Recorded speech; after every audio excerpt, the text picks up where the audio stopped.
தமிழ்நாடு வணிகர் சங்க பேரமைப்பின் சார்பாக வருகின்ற மே 5 வருகின்ற செவ்வாய்க்கிழமை அன்று 43வது வணிகர் தின மாநில மாநாடு குறித்து அதனுடைய அழைப்புதனை தமிழ்நாடு முதலமைச்சர் அவரிடத்திலே வழங்கியிருக்கிறோம்.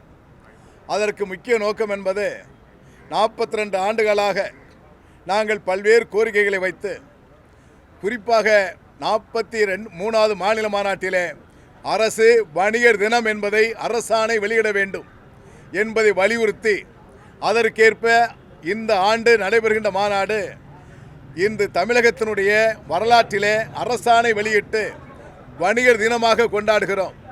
ஆகவே அந்த அரசாணை வெளியிட்ட முதலமைச்சருக்கு நன்றி கூறி அவருக்கு இந்த அழைப்புதலை தந்திருக்கிறோம்.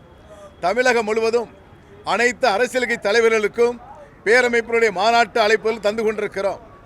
ஆகவே 43வது மாநில மாநாட்டில் சாமானிய வணிகர்களை பாதுகாப்பதற்கு சிறப்பு பாதுகாப்பு சட்டம் ஒன்றை நிறைவேற்ற வேண்டும் என்பதை வலியுறுத்தி இருக்கிறோம். இந்த மாநில மாநாடு ஒரு திருப்புமுனை மாநாடாக அமையும், வியாபாரிகளுக்கு இழப்பீடை போக்கக்கூடிய மாநாடாக அமையும்.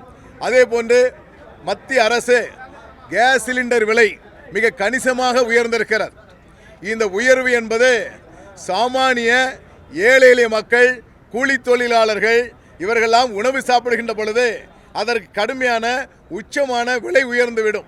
ஆகவே விலையேற்றத்தை மத்திய அரசு உடனே மறுபரிசீலனை செய்ய வேண்டும் என்பதை தமிழ்நாடு வணிகர் பேரமைப்பு கேட்டுக்கொள்கிறது.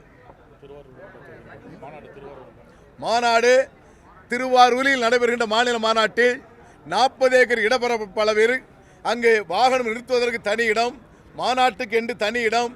ஆகவே இந்த மாநாடு என்பது ஒரு வரலாற்று சிறப்பு மிக்க மாநாடாக அமைய இருக்கிறது. தமிழகம் முழுவதும் லட்ச வணிகர்கள் பங்கேற்க இருக்கிறார்கள். அதற்கு அடிப்படை வசதிகளை அந்த மாவட்டத்தினுடைய தலைவர் வி.கே. ராமமூர்த்தி தலைமையிலே மிக அருமையான பணிதனை செய்து கொண்டிருக்கிறார்கள். இந்த சிறப்பு விருந்தினராக மரியாதைக்குரிய ஆசியாவிலே ஒரு தொழிலதிபராக விளங்கி கொண்டிருக்கின்ற லெஜண்ட் சரவணன் அவர்களுக்கும், மரியாதைக்குரிய முன்னாள் தலைமைச் செயலாளர் இறையன்பு சார் அவர்களும், நகை வைர வியாபார சங்கத்தினுடைய தலைவர் செலானி அவர்களும் பங்கேற்கிறார்கள். சிலிண்டர் விலை உயர்வை திரும்ப பெறவில்லை என்று சொன்னால் மே 5 மாநில மாநாட்டிற்கு பிறகு வருகின்ற மே 6ஆம் தேதி எங்கள் ஆட்சிமன்ற குழு கூட்டப்பட்டு இதை திரும்ப பெற வேண்டும் என்பதை வலியுறுத்தி போராட்டம் நடத்துவது என்பதை முடிவெடுக்க இருக்கிறோம்.